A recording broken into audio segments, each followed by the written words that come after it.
So I need to do some stuff.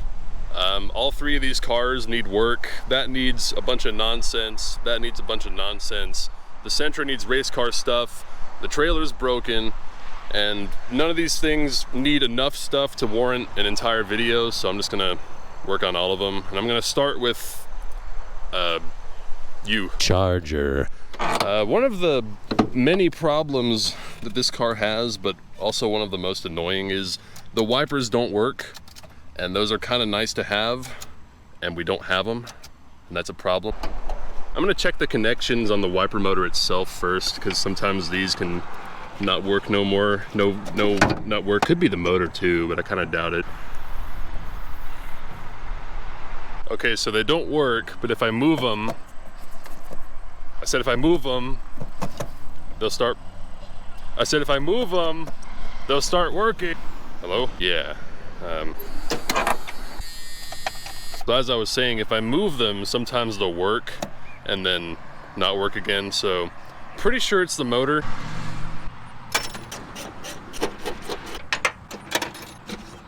Well, here's the inside of the motor. I'm just gonna clean it and see what happens.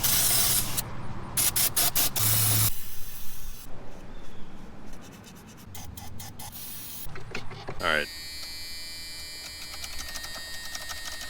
It's still broken. Excellent. Why are you so lame? I'll order it a new motor. I have some laying around, but they're all for the newer models and they use a different plug, so anyway. On the subject of electrical problems, these cars were, well, they had a tendency to catch on fire between years 80 and 84. We have an 82. I'm not sure exactly what catches on fire. I think it might have something to do with the dimmer switch, but honestly, it could be multiple things. I'd say it's down to Chrysler not fusing stuff like they should have, so that's nice. I basically just unplug the battery when I'm not driving it to prevent that. I've considered putting a Weber carburetor on this thing like we did on the Corolla, but at the same time, this engine is basically blown up. It has wrist pin noise, like insanely bad. Also, a lot of people apparently don't like the way this car looks. How can you say that? This car looks so cool. That's why, it's the only reason I have it. It's mechanically awful, but I put up with it because look at it. So I was in the Charger one day getting gas, and a guy walks up to me and he's like, "Hey, you need any parts?" And I'm like, "What kind of parts?" And he's like, "All kinds of parts." So I got 2 steering racks with steering wheels, all kinds of interior stuff, this box of stuff, this box of stuff, radiator fan, 3 gauge clusters, 2 HVAC control panels, antennas, wiper arms, wiper motors, another box of stuff, all for 200 bucks. So every Charger 2.2 enthusiast out there, all 2 of them, are foaming at the mouth right now. Of course, it's all the wrong color, but if we have to use any of it, we'll just paint it black. It's not a big deal. Also, remember how I mentioned these cars catch on fire?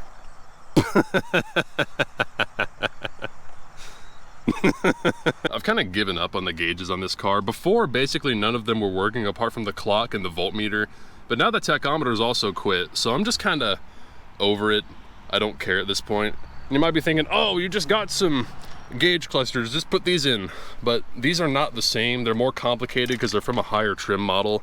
They've got like oil pressure gauges and stuff on them, and they're wired different. And I don't feel like reverse engineering this cluster, so yeah. And also, there's a lot of stuff on this car that needs doing, but I just don't want to do because we're swapping it, right? Like, there's no point in changing the cluster because I'm ripping every single wire out of this car because of the fire issue. So it's not gonna have this gauge cluster anyway. I'm not gonna use the stock gauges or anything. It's all gonna be new. So there's really no point in fixing any of the issues. Like with this car, I fixed the problems that stop it from running, but that's it. I've got a weird amount of comments from people being like, "Oh yeah, I have one of those in the 80s. I rolled it 5 times." Or, "Yeah, I rolled mine over the median. I rolled mine." Why did so many people roll these? I mean, I guess they're kind of tall, but shit, it's just a, like, what? Why? It's a shame this engine has that wrist pin problem, because otherwise it's great. Like, it doesn't smoke, the compression's good. It's just the stupid wrist pins. I don't know what it is about this car, but it has some sort of, I guess, aura about it.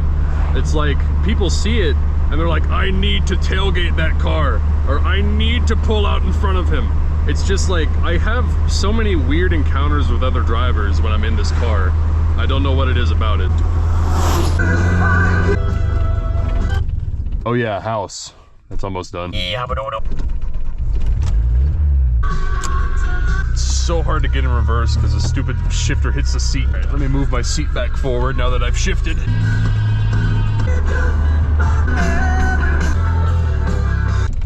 Oh yeah, this light never turns off. That's another reason to unplug the battery. All right, onto the Weeb car. So last time I was complaining about the issue of the cracked dash and how bad it looks. So what do you do when you have a problem? That's right, you cover it up. I got a dash pad. I'm gonna see how good this looks. Okay, I mean, it's not as good as actually fixing it, but it looks better than cracked, so I'll take it. When we left off with this car, the alternator wasn't charging, so I got it a new one. Let's see if that works.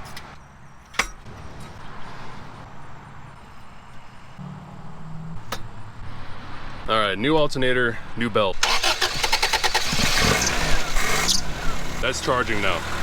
Good. You know, something I realized is all of the modifications we did are really old school, like the MSD box and the Weber carburetor. We've accidentally made this engine bay period correct.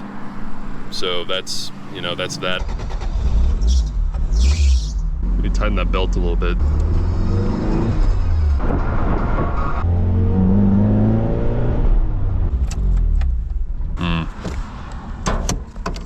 Why, oh why? I think the ignition timing's messed up. Except I didn't bring any tools, so I can't adjust it. Why I wouldn't bring any tools, I don't know. Why does this car just refuse to work? It doesn't matter what I do, it just refuses to work. Fantastic.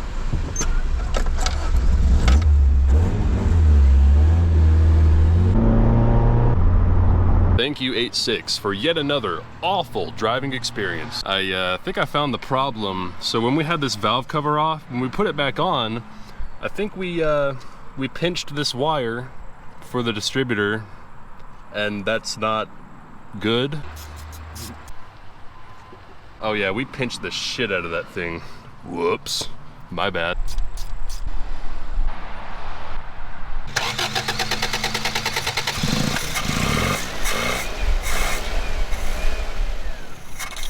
It's just refusing to idle now. I don't know why.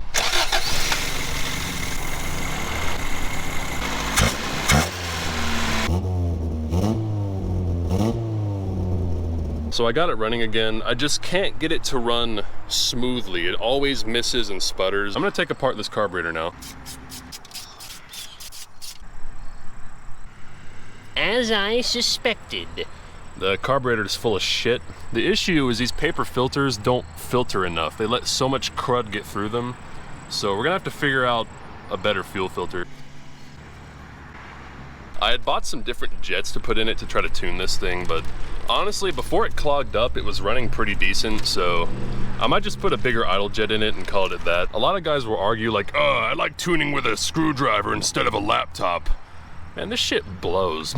Give me a laptop over this any day.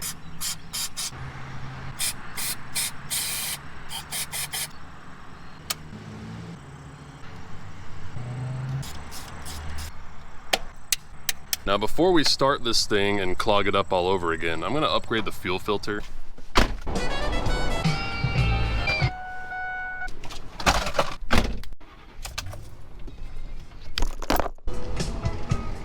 Alright, so I went and got this filter. This is a 10 micron filter, meaning it filters out really fine particles. However, that also means it clogs real fast. So we've been putting our filters in the return system, meaning even if the engine isn't using any fuel, the pump is still constantly pumping fuel from the tank through the filter, making it clog faster. So I'm gonna put this one right before the carburetor so that only the fuel that's actually going to the engine is going through this filter. It'll keep it clean longer.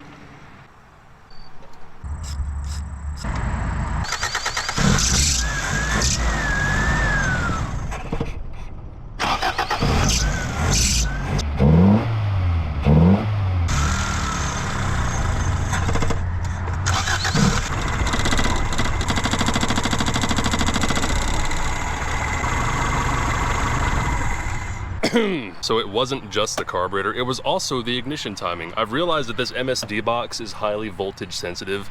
From where we fixed the alternator and the voltage is higher, it messed up the timing. So I had to move the distributor an entire tooth to fix it. But it's good again now. Hopefully it'll run longer than 2 days. That'd be great. All right, on to Sentra stuff now. So we've been running these Bridgestone RE71 RSs at the autocross, which is basically just a really soft street tire. But what I want to switch to is these Hoosier Racing Slicks, which is a, well, it's a hardcore racing slick. A lot stickier. Now, Nissan, when designing the Sentra, a car made for mom to go buy Pop-Tarts in, weren't really counting on us putting Hoosier Racing Slicks on it. This chassis is gonna flex and deflect, and I'm really not sure how it's gonna handle the extra grip. But, you know, I've checked everything, all the ball joints and wheel bearings are good on it, so we'll just kind of see how it does. Oh, and also, I only have 2 slicks, so we're still gonna be running some of the Bridgestones on the rear. And this car is already pretty loose as it is. So in order to offset that a little bit, I'm gonna put some wheel spacers on the rear to increase the rear track width and reduce load on the rear tires and give the rear end a little bit more grip to hopefully not make it an oversteery mess that's undrivable. And another benefit of that is since our rear camber is not adjustable, we could use some more negative in the rear, so increasing the rear track width will help with that too. We've been running 1-inch spacers on the front, but even though these tires are technically the same width, they're both 225s, the slick is like an inch wider, so I'm not sure what loophole Hoosier used to make it an inch wider despite technically being the same width. But we might go ahead and remove these front spacers just so we don't run into clearance problems.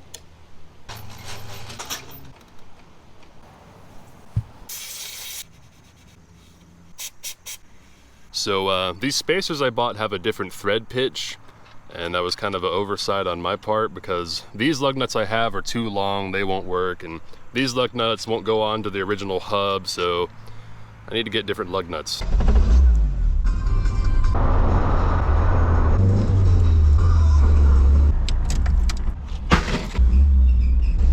Still blows a lot of blue smoke. People keep riding way far behind me.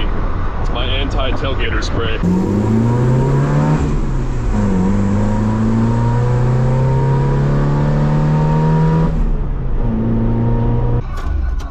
All right, I got lug nuts.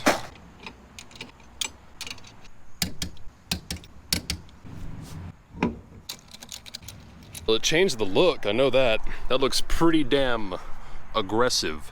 Now, unfortunately, it's not gonna work because it's just gonna rub immediately. It's like a 1/4 inch away from the fender, so we're gonna have to roll this. And unlike the fronts that I didn't care about, like I just destroyed these fenders because I didn't care because they're replaceable. But back here, well, this quarter panel is not replaceable, so I wanna roll these better than we did the front.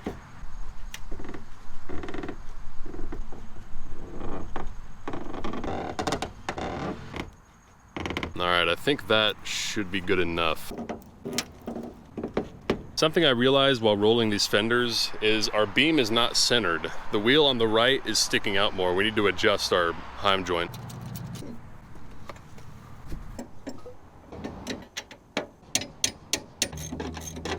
All right, I'm just gonna turn this Heim joint in, and that'll move both wheels to the driver's side.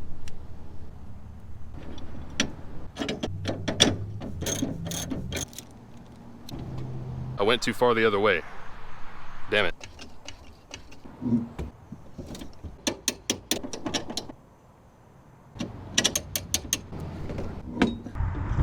All right, it's mostly centered now. It's close enough. I just loaded up this wheel on a block and it's not rubbing anywhere, so I think we're good. Oh, my finger!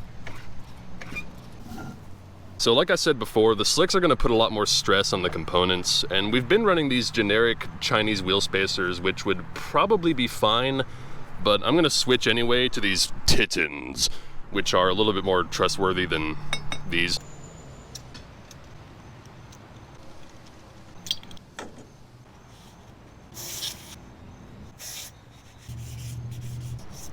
The new spacer, despite not being hub-centric, is quite a bit heavier, which means it's probably stronger. All right, that's good now. So I got the slicks mounted. They narrowed some now that they're on the wheel, but they're still wider than our old ones, so I need to make sure they're still gonna fit. We're kind of close to our spring right there. It might be okay, but it might not. I don't know. I think we might barely get away with doing nothing. Seems like they just fit. Also, look at that camber. We need every bit of it too. I'm gonna test them out real quick, just to be certain they don't rub. All right, driving on slicks on the street. Nobody tell, good so far. They have more traction than the old ones. They're cold too, they're not even heated up yet. I can lift the rear wheel on command. I can feel it lifting off the ground and going back down. I've never actually driven anything on slicks before. It's kind of a weird experience. It feels odd. It's like I turn the wheel and the tires just don't slip. They just grip up and go the direction I'm turning the wheel. Great success. We're having issues with the trailer too. For whatever reason, our running lights are not working anymore, and that's dumb.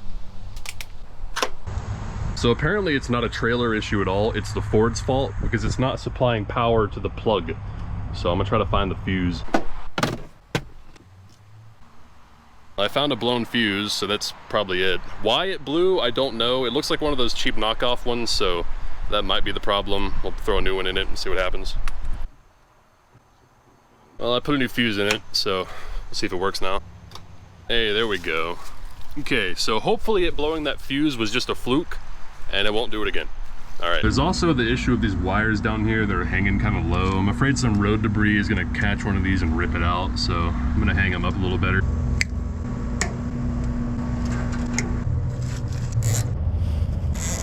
All right, that's quite a bit better.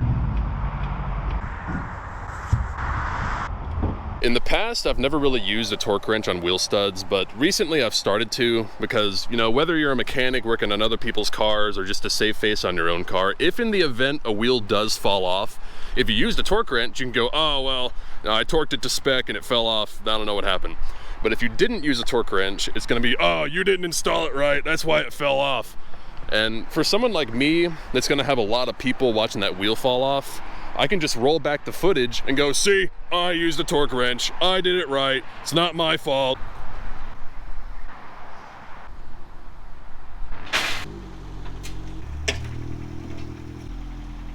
I drove over this, couldn't see it. In fact, the whole car is too far to this side.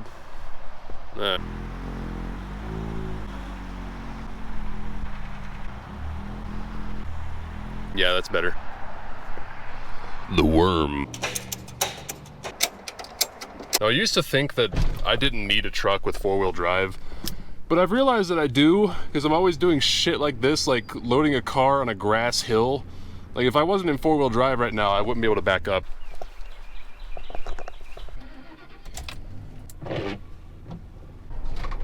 The floor vents in this thing kind of suck. Whenever it's cold outside, my right foot bakes and my left foot freezes.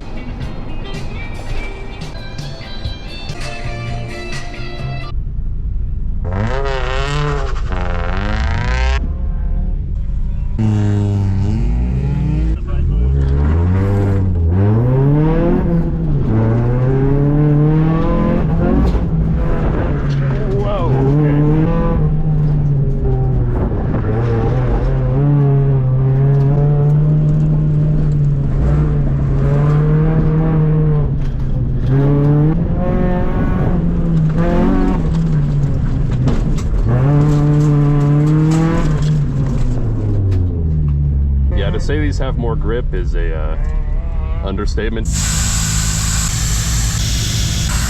All right, I got a better idea on how this thing behaves now, so it should go a lot faster.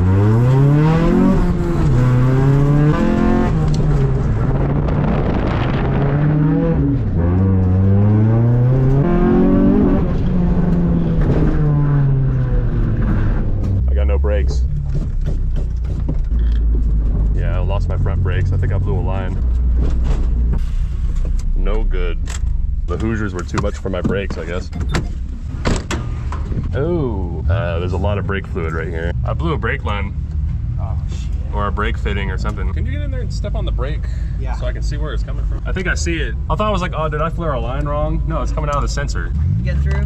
Well, I blew an O-ring on my proportioning valve. Okay. So you get no brakes right now? No.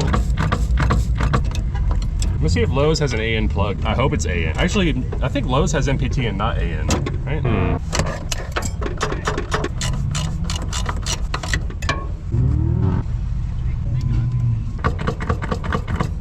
Yes, brakes. All right, well, I got a ride to the hardware store and we're back out here again, so hopefully it doesn't blow out this time.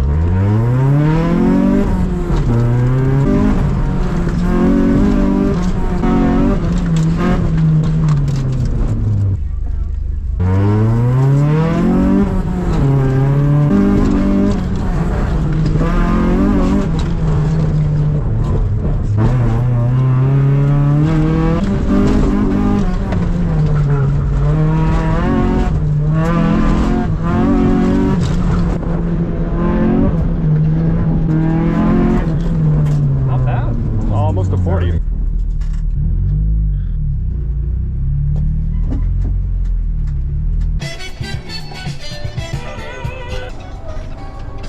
FM is sponsored by the Gas Podcast. Why haven't we invaded Canada yet? That's right. They've had it too good for too long. That's right. The military That's is right. just a guy in a moose that goes, stop it. It would be so easy. So during our second run, we lost our brakes because of this stupid brake proportioning valve. It blew out in two places at once, somehow. Basically, there's an O-ring on top that blew out, and there was also a pressure switch on the back that also blew out. So I got a ride to the store, got an O-ring for the top, and I just shoved a bolt in the back to replace the broken pressure switch. So after that, it held out fine. I just topped it off with fluid and we got the rest of our runs in. But anyway, the Summit Racing brake proportioning valve, part number SUM-G3906, is bad and dangerous, and don't buy it. I was just checking this wheel for play and it is a little bit loose, and it's the ball joint, but thankfully the season's over, so we have all the time in the world to fix it. I was also checking the other side and we did end up rubbing the spring, so we're gonna have to put a little bit thicker spacers on for next season. Also checking for play on the passenger side. It's the same thing as the driver's side. The ball joint's loose, it couldn't take it. It's not a huge amount of play, but it's definitely there. The Hoosiers were just too much for the Sentra. All right, so running this thing with the Hoosiers on the front and the street tires on the rear. We tried putting the rear wheel spacers on to increase traction back here, which did help, but it wasn't enough. Every time I tried to take a corner aggressively, the rear end would just slide out, slow us down. But we still got 5th in raw time out of like 100-ish cars, which is the fastest we've ever gone. Keep in mind, this is a Nissan Sentra with a stock engine. So, you know, it wasn't slow, but it could have been faster if we had more traction in the rear. Those Hoosiers were definitely extremely sticky. We have 2 worn out ball joints to show for it. I hope we don't have to replace the ball joints after every event. That would kind of suck, but anyway, we're approaching fastest time of the day in this thing. With a few more upgrades, we'll be there.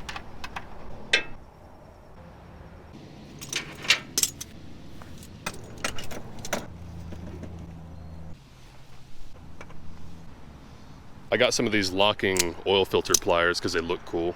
They're not bad. All right, so I'm doing an oil change on the Ford, and this is the oil I got. This shit is in ads, it's in my YouTube feed, it's in my YouTube comments, it's on posters when I go in the store. I can't escape this shit. Valvoline, restore, protect. Valvoline, restore, protect.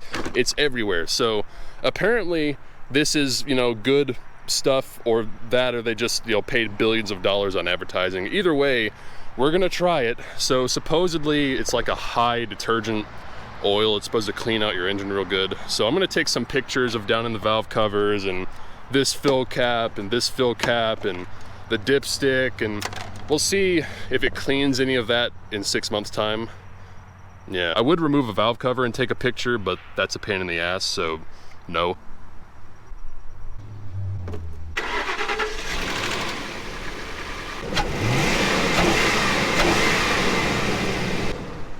All right, that's done.